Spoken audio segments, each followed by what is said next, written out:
इकराम, बुजुर्गान कौम और मिल्लत,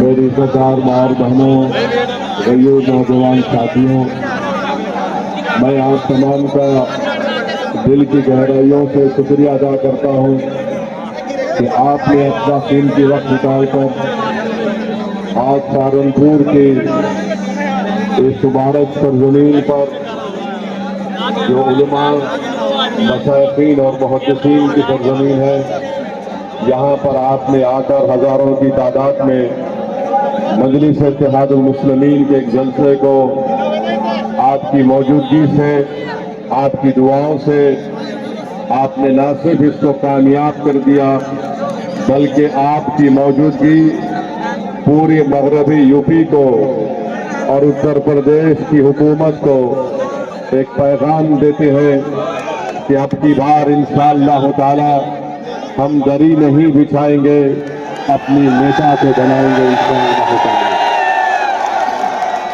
नशीन पर मौजूद मगरबी यूपी के सदर जनाब महताब चौहान साहब, उत्तर प्रदेश के सदर जनाब शौकत अली साहब, इस अजीमुशान जलसे के ऑर्गेनाइजर जनाब मर साहब, जिला सदर सलीम साहब, शहर सदर दिलशाद साहब, डॉक्टर अरशद साहब, अनीस अहमद साहब, रईस मुल्क साहब, शहजाद खान, जनाब हरीश जाट, शोएब मंसूर साहब, साजिद हसन प्रधान साहब, मोहम्मद बिलाल साहब और मजलिस इत्तेहादुल मुस्लिमीन के तमाम जिम्मेदारान, मेरे अजीज दोस्तों और बुजुर्गों, आप जानते हैं कि मजलिस के जो मुखालिफीन है वो हमेशा एक झूठा इल्जाम मजलिस इत्तेहादुल मुस्लिमीन पर लगाते हैं कि मजलिस इत्तेहादुल मुस्लिमीन एक फिरका परस्त कम्युनल पार्टी है। मैं आपको ये बताना जरूरी समझता हूँ कि मजलिस इत्तेहादुल मुस्लिमीन कभी भी किसी समुदाय के खिलाफ भी ना कभी रहेगी इंशाअल्लाह ताला। यकीनन जहां पर जुल्म होगा, जहां पर नाइंसाफी होगी, जहां पर संविधान के मुताबिक हमको इज्जत की निगाहों से नहीं देखा जाएगा, जहां पर हमारी इबादत गाहों को तोड़ने की कोशिशें की जाएंगी, जहां पर हमारी शरीयत में मदाखलत की बात होगी, तो यकीनन संविधान जिसको बाबा साहिब अम्बेडकर ने बनाया मुझे इस बात की इजाजत देता है कि मैं अपने हक के लिए लड़ूं, मैं एहतजाज करूं और मैं अपनी बात को संविधान के दायरे में रहकर जनता के सामने रखूं। आज इस बात को कहने पर मेरे हुकूक का मुतालबा करना, इज्जत और हिस्सेदारी की बात करना अगर ये फिरका परस्ती है, तो जो सियासी पार्टी हमको फिरका परस्त कहती है, मैं ये समझता हूँ कि दुनिया के सबसे बड़ी फिरका परस्त पार्टी तुम लोग हो, जो मजलिस इत्तेहादुल मुस्लिमीन जो गरीब और मजलूमों के हक और इंसाफ की लड़ाई लड़ रही है।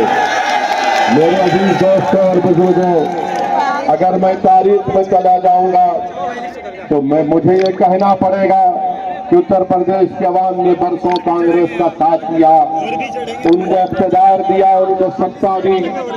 आज बताओ, आज उत्तर प्रदेश में अगर मुस्लिम नौजवानों में सबसे ज्यादा बेरोजगारी है, अगर आज हम तालीम से दूर हैं, अगर आज हम जेलों में ज्यादा है, तो इसका जिम्मेदार कौन है? इसका जिम्मेदार वो पार्टी है जिसको आपने वोट दिया था, हमारे बुजुर्गों ने वोट दिया था, ये समझ कर वोट दिया था कि नाइंसाफी नहीं होगी। बाबरी मस्जिद की शहादत हुई, मरकज में किसकी हुकूमत थी बताओ? उस वक्त मुल्क का वजीर आजम असदुद्दीन ओवैसी नहीं था, उस वक्त मुल्क का वजीर आजम कांग्रेस पार्टी का था। हाशिमपुरा मलियाना का फसाद हुआ, कौन मुख्यमंत्री और प्रधानमंत्री थे बताओ, जो हमको आज फिरका परस्त कहते हैं। मेरे अजीज दोस्तों और बुजुर्गों, दूसरी तरफ आप देखते हैं कि मजलिस क्या पैगाम देती है। मजलिस ये पैगाम देती है कि अगर दलित खड़े होकर अपने नेता को कामयाब करने के लिए लड़ता है तो बराबर वो सही बात है। अगर उत्तर प्रदेश के मुख्यमंत्री जो उनका ताल्लुक बीजेपी से है, मगर आज आप जानते हैं कि उत्तर प्रदेश में अगर किसी को फायदा हो रहा है तो उस समुदाय को फायदा हो रहा है जिसका अंग्रेजी में लफ्ज शुरू होता है कैपिटल टी से, उन्हीं को फायदा पहुंच रहा है। अगर समाजवादी कहती है कि हम पीडीए की बात करते हैं, मगर पीडीए की बात करने वाले उनको तकलीफ उसी वक्त होती है जब मध्य प्रदेश का बीजेपी के मुख्यमंत्री पर अंग्रेजी अखबार ने लिख दिया कि इन्होंने उस जगह पर अपनी जमीन को खरीदा जहां पर मध्य प्रदेश की हुकूमत अपने डेवलपमेंट के प्रोजेक्ट्स को ला रही है। तो यही समाजवादी पार्टी के अध्यक्ष जनाब अखिलेश यादव साहब ने कह दिया कि बीजेपी एक यादव मुख्यमंत्री को हटाना चाहती है, वो फिरका परस्ती नहीं है। यही समाजवादी पार्टी जब वक्फ का काला कानून नरेंद्र मोदी की हुकूमत पार्लियामेंट में बना रही थी, अखिलेश यादव की तकरीर आपके सामने है, सुन लीजिए यूट्यूब पे जाकर उन्होंने क्या कहा और क्या कहना चाहिए था। मेरे अजीज दोस्तों, मुझे आप बताइए, अगर मैं संविधान के दायरे में खड़े होकर आज यहाँ पर कह रहा हूँ कि सहारनपुर में लकड़ी का काम मुतासिर हो गया और यहाँ से कारोबार जयपुर चला गया, तो क्या ये फिरका परस्ती है? क्या ये फिरका परस्ती है? बताओ, अगर सच्चाई को बयां फिरका परस्ती है तो खुदा की कसम अल्लाह जब तक मुझे जिंदा रखेगा मैं हक और सच को बयान करता रहूंगा। आप बताइए, एनकाउंटर होता है, बुलडोजर से घर को तोड़ा जाता है, कोई अपनी जबान को जुम्बिश नहीं देते, और जब हम कहते हैं तो कहते हैं कि माहौल को खराब करना चाहता है। अरे मेरे भाई, माहौल खराब जो कर रहा है, जो जुल्म कर रहा है, अगर जुल्म करने वाले को जालिम कहना फिरका परस्ती है तो तुम तैयार हो जाओ, हम रुकने वाले नहीं हैं, हम जालिम को जालिम बोलेंगे इंशाअल्लाह। मेरे अजीज दोस्तों और बुजुर्गों,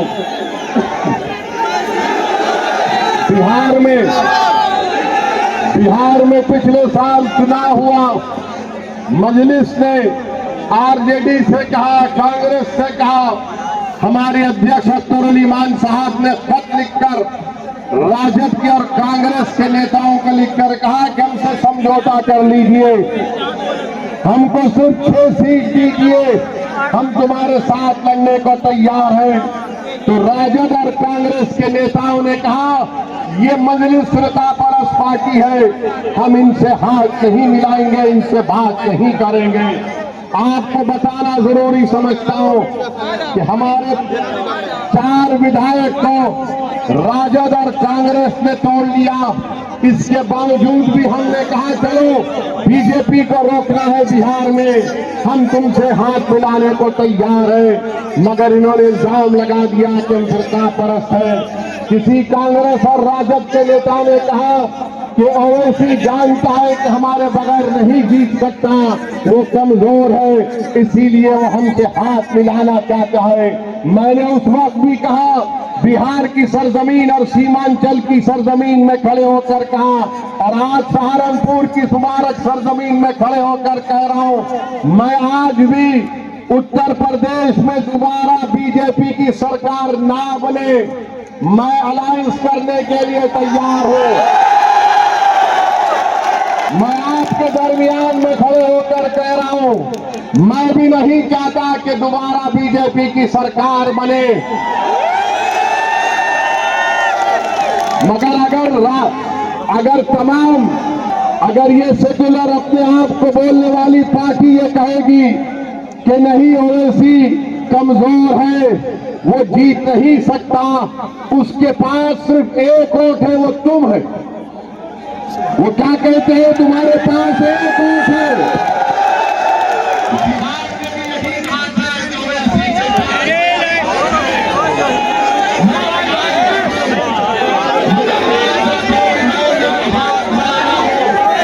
ये कमजोरी की वजह से नहीं, बीजेपी को रोकने के लिए अगर तुम कमजोरी समझते हो तो याद रखो ये हाथ जो आज दोस्ती की तरफ बढ़ा है कल तुम्हारे गिरबान के तार से भी खेलने तैयार रहेगा। और उस वक्त रोना नहीं जब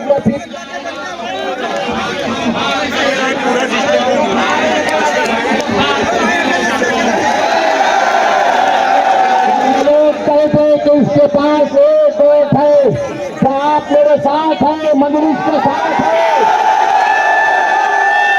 क्या सहारनपुर की जनता मजलिस के साथ है? क्या आप बटन के निशान पर बटन दो? सुन लो जालिमों, तुम कहते ना एक साथ है, अरे ये एक भी साथ है। अरे जमीन आसमान का खालिक वो एक है, वो तो तुम एक एक कहकर देख रहे हो, तुम एक एक हो जाओगे।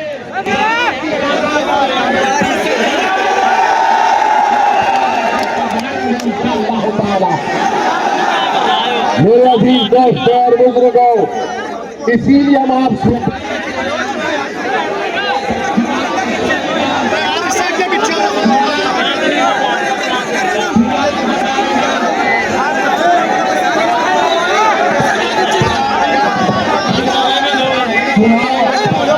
चुनाव जब आएगा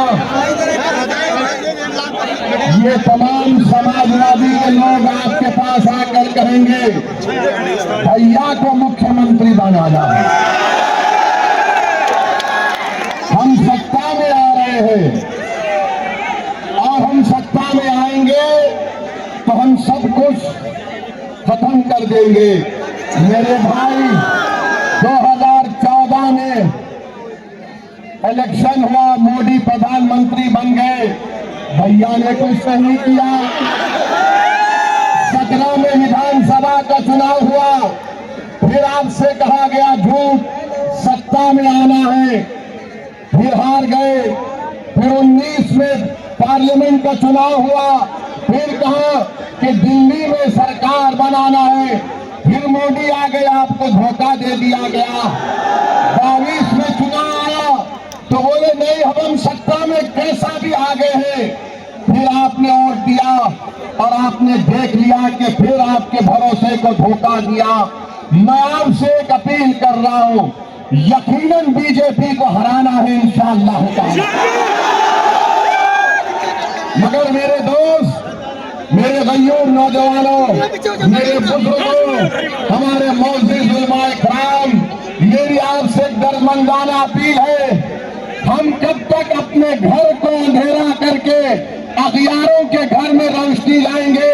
अपने घर में रोशनी लाओ, अपने घर को आबाद करो, अपने बेटों को नेता बनाओ, तभी जाकर हमको हमारा हिस्सा मिलेगा। वरना याद रखिए, अगर हम सिर्फ वोट डालने वाली मशीन बन जाएंगे तो फिर कभी नाइंसाफी नहीं हो सकती है। जो लोग आज मजलिस को फिरका परस्त कहते हैं, मुजफ्फरनगर का काम 50,000 मुसलमान बेघर हुए, कौन था मुख्यमंत्री? ओवैसी थे या अखिलेश थे? आप बताइए। हम पर इल्जाम लगाते हैं।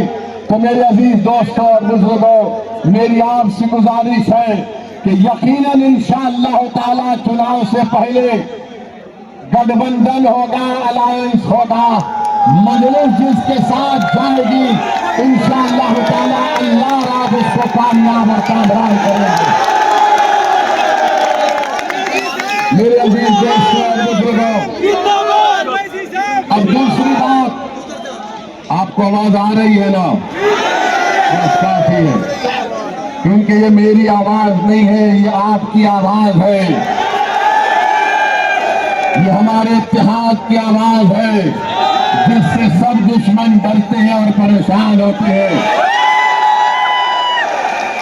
मेरे अजीज दोस्तों और बुजुर्गों, 12 साल से बीजेपी की सरकार है और हम देख रहे हैं कि पेपर पे पेपर लीक होते रहता है। पेपर लीक हुआ, उस वक्त कोई देशद्रोही का इल्जाम उन पर नहीं लगाया गया। मुझे अफसोस के साथ कहना पड़ता है कि हजारों लाखों परिवार के मासूम बच्चे जो गरीब परिवार से थे आज वो परेशान है। कल नीट का रिजल्ट आया, मैं ऐसे नौजवान लड़के और लड़कियों को भी जानता हूं जो आज परेशान थे। उन्होंने कहा कि पहला एग्जाम हमने अच्छा लिखा, दूसरा इम्तिहान लिखने गए तो हमारे हौसले पस्त थे, हम बड़े परेशान थे। बताइए इन मासूम बच्चों के ख्वाबों को चूर किया जा रहा है, इसका जवाब कौन देगा? इसका जवाब कैसे मिलेगा? मेरे अजीज दोस्तों और बुजुर्गों, फिर आप देखते हैं कि वक्त का काला कानून पार्लियामेंट में बनाया गया। उस कानून को जब बनाया जा रहा था, मैंने पुकार कर कहा कि मोदी की सरकार ये कानून मस्जिदों को छीनने के लिए बना रही है, दरगाहों और खानकाहों को छीनने के लिए बना रही है। आज आप देखते हैं कि संभल में मस्जिद को शहीद कर दिया गया, संभल में मस्जिद को शहीद कर दिया गया। और आज आप देखते हैं कि सहारनपुर में जो एक मस्जिद है उसको नोटिस दी जा रही है कि 6 करोड़ जुर्माना भरो या 15 दिन में उसको शहीद कर दिया जाएगा। अरे ये मस्जिद सहारनपुर की 1955 में उत्तर प्रदेश के सुन्नी वक्फ में रजिस्टर है। बताओ आखिर ये किस बुनियाद पर उत्तर प्रदेश की बाबा की सरकार मस्जिद को तोड़ने की नोटिस देती है? क्या ये लोग नहीं जानते कि अगर कोई जगह 70 साल से उस जमीन पर हम हय्या अल सलाह और हय्या अल फलाह की सदाएं दे रहे हैं, अगर 70 साल से जिस जगह पर हम अपने सजदे अदा कर रहे हैं, तो सुप्रीम कोर्ट ने कहा वक्फ यूजर, नया वक्फ यूजर नहीं हो सकता मगर पुराना वक्फ यूजर बरकरार रहेगा। तो नोटिस दी जा रही है। अफसोस होता है कि इतना जुल्म क्यों किया जा रहा है। ये अगर ये समझ रहे हैं कि मस्जिदों को निशाना बनाकर, मदरसों को बंद करके, हमारी वक्फ की जायदादों को छीन कर, हमारी यूनिवर्सिटियों को तोड़कर वो इस्लाम से उनको दूर कर देंगे, तो मैं इन लोगों से कहूंगा कि जब सोवियत यूनियन था ऐसा ही जुल्म हुआ, कम्युनिस्ट पार्टी खत्म हो गई, सोवियत यूनियन खत्म हो गया और मस्जिद आज भी आबाद है। तो तुम जो आज जुल्म कर रहे हो, इंशाअल्लाह ताला तुम्हारी शिकस्त यकीनी है। तुम आज एक जुल्म जालिम के तौर पर सामने बढ़ रहे हो। मेरे अजीज दोस्तों और बुजुर्गों, आज रामपुर में एक यूनिवर्सिटी को तोड़ने की नोटिस दे दी गई है। रामपुर में आप बताइए, क्या ये नहीं जानते कि उत्तर प्रदेश में कितने मुसलमान बच्चे ग्रेजुएट होते हैं? 19-20% मुसलमानों की आबादी, सिर्फ 4% मुसलमान ग्रेजुएट होता है। और आज आप एक यूनिवर्सिटी को तोड़ना चाहते हैं। क्या ये नहीं जानते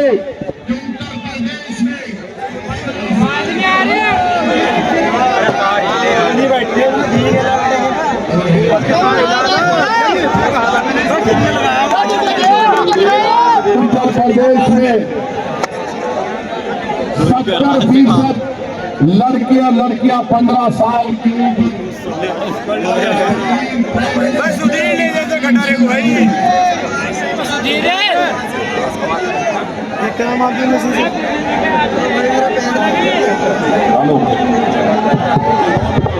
चलिए चलिए अब काम करो।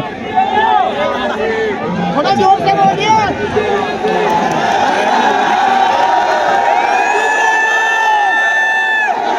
मेरे भाई, मुझे माइक की और उसके साउंड सिस्टम की जरूरत नहीं है, मुझे अल्लाह तुम्हारे साथ की जरूरत है। आप साथ दीजिए, हमको इसकी जरूरत नहीं है। आप मुकम्मल मुत्तहिद हो जाइए। आपका साथ आना पूरे भारत में एक जलजला बना।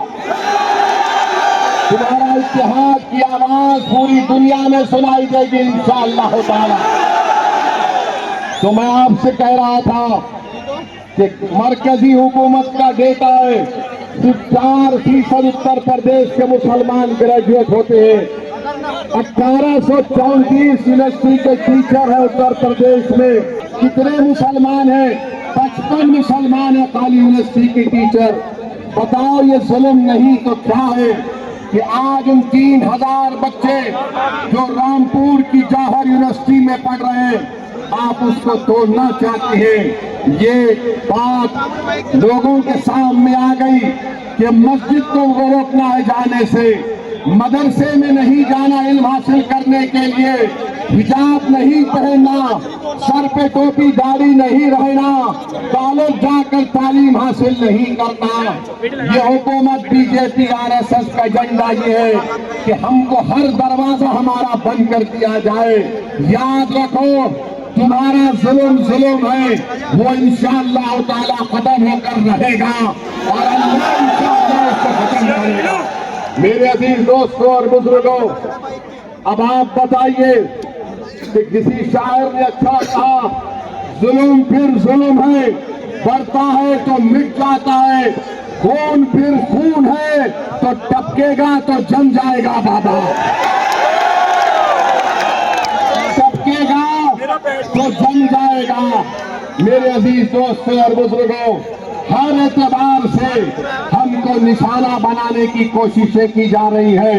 मैं आपको बता रहा हूं, अभी हम यहाँ पर आ रहे थे तो किसी एक मीडिया के जिम्मेदार ने हमसे पूछा कि इतने मुसलमान विधायक हैं, इतने मुसलमान सांसद हैं उत्तर प्रदेश में, क्या उनको खुलकर नहीं बोलना चाहिए? मैंने उनसे कहा, मुझे उनसे उम्मीद नहीं है। मैं यहाँ पर सहारनपुर और उत्तर प्रदेश और पूरे भारत में इसलिए जा रहा हूँ एक दीवाने की तरह कि मैं अपनी मौत से पहले इंशाअल्लाह ताला आपको नेता बनाऊंगा। अल्लाह आपको मेरा मकसद यहाँ पर अपने लिए नहीं आया हूँ। तुम बैठकर इस कलम से अपने मुकद्दर के फैसले करोगे इंशाअल्लाह। अल्लाह तुमको इतनी ताकत देगा कि तुम उस इत्तेहाद और सियासी क़यादत के बलबूते पर इस कलम से तुम अपनी औलाद, अपनी नस्लों की हिफाजत करोगे। ये इत्तेहाद मुस्लिमीन का मकसद है। और कल मालूम हुआ कि आज संभल में उत्तर प्रदेश के मुख्यमंत्री अपने भाषण में ये कह दिए कि संभल के तुर्कों के बारे में उन्होंने बड़े ही गलत जुमले इस्तेमाल किए। मैं उत्तर प्रदेश के मुख्यमंत्री से कहना चाहूंगा कि बाबा, मुझे बहुत बुरी आदत है, मुझे बहुत बुरी आदत है और शायद जब तक जिंदा रहूंगा इंशाअल्लाह ये आदत बरकरार रहेगी। तो बाबा, आपने तुर्कों के बारे में कहा था, तो तुर्क का लफ्ज भी अंग्रेजी में आता है टी से।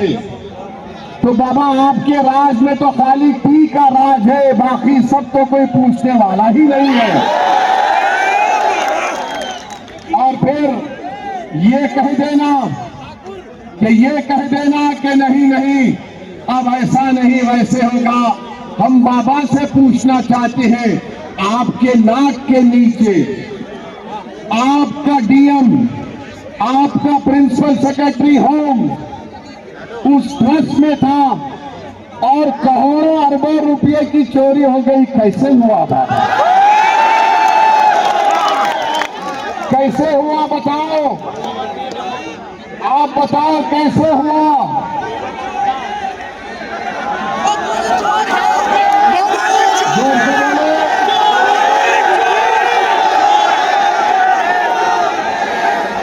आप बताइए। 8 लोगों को मुजरिम बना दिया, 8 लोगों को मुजरिम बना दिया और चंपक को छोड़ दिया। 60 करोड़ का स्कैनर लगाना था, वो 60 करोड़ का स्कैनर नहीं लगाए। क्यों नहीं लगाए? लूटना था। तो मालूम हुआ वो पूरा काम आस्था के लिए नहीं था, वो काम लूटने के लिए था, लूटने के लिए था, लूटने के लिए था। अब हम हमारे हिंदू भाई बहनों से अपील कर रहे हैं, देख लो आप अब क्या हुआ, अब क्या हुआ। बाबा ने समझा कि प्लान ए चलेगा, प्लान ए से मतलब क्या, अयोध्या चलेगा। मगर वो चोरी और लूट पर फेल हो गया, तो बाबा ने अब क्या किया, प्लान एम निकाला, प्लान मुस्लिम। बाबा जब ए नहीं चला तो एम कहां चलेगा। मगर बाबा चलेगा MIM चलेगा उत्तर प्रदेश में। इसीलिए करोड़ों रुपए की चोरी से नजर हटाने के लिए यूनिवर्सिटी तोड़ देंगे, सहारनपुर की मस्जिद को तोड़ देंगे, संभल के कब्रिस्तान को तोड़ देंगे, उसको गोली मार देंगे। अरे जालिमों, जरा गिरेबान में झांक कर तो देखो कि तुम क्या कर रहे हो, क्या कर रहे हो तुम, कौन सा इंसाफ तुम कर रहे हो। मेरे अजीज दोस्तों और बुजुर्गों, हमको और आपको डरने और घबराने की जरूरत नहीं है। इंशाअल्लाह ताला हमारे बुजुर्गों ने चंगेज खान और मंगोलों और तातारियों के जुल्म को देखा, मगर अल्लाह ने हमको जिंदा रखा। इंशाअल्लाह ताला ये भी काले दिन छटेंगे, ये भी जुल्म खत्म होगा और हम इन जुल्म के बादलों को अपने इत्तेहाद की ताकत से हटाएंगे इंशाअल्लाह। आप साथ देंगे ना मजलिस साहब। मेरे अजीज दोस्तों और बुजुर्गों, मुझे बहुत कुछ कहना था, मगर क्योंकि ये साउंड सिस्टम लगता है बाबा की बी टीम बन चुका है, लगता है साउंड कंपनी वाला समाजवादी का। मगर कोई बात नहीं, मैं फिर आऊंगा सहारनपुर को। और अब साउंड सिस्टम की जरूरत नहीं रही, क्योंकि हर दिल में अल्लाह ने एक साउंड को पहुंचा दिया, आवाज को। और आवाज क्या है, इत्तेहाद, इत्तेहाद, इत्तेहाद, इत्तेहाद। मेरे अजीज दोस्तों और बुजुर्गों, आप तमाम का बेहद शुक्रिया कि आप इतनी तकलीफ उठाकर यहाँ पर आए। अच्छा, अपना सेल फोन का लाइट खोलिए, सेल फोन का लाइट खोलिए, ताकि बाबा को, कांग्रेस को, समाजवादी को ये मालूम हो जाए कि हम सरकार परस्त हैं, हम इंसान परस्त हैं, हम हक परस्त हैं, हम इंसाफ परस्त हैं। मेरे साथ नारा, नारे तकबीर, नारे तकबीर, नारे तकबीर। भारत जिंदाबाद, भारत जिंदाबाद, हमारा इत्तेहाद जिंदाबाद, हमारा इत्तेहाद जिंदाबाद। आप तमाम से गुजारिश है कि पुरअमन तरीके से अपने घर को रवाना होइए और दुआ करते रहिए अल्लाह से कि अल्लाह हमको खैर और कामयाब करे। अस्सलाम वालेकुम व रहमतुल्लाहि व बरकातहू।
रखें। और सभी का बहुत बहुत शुक्रिया, बहुत बहुत शुक्रिया। महानगर अध्यक्ष टीम की तरफ से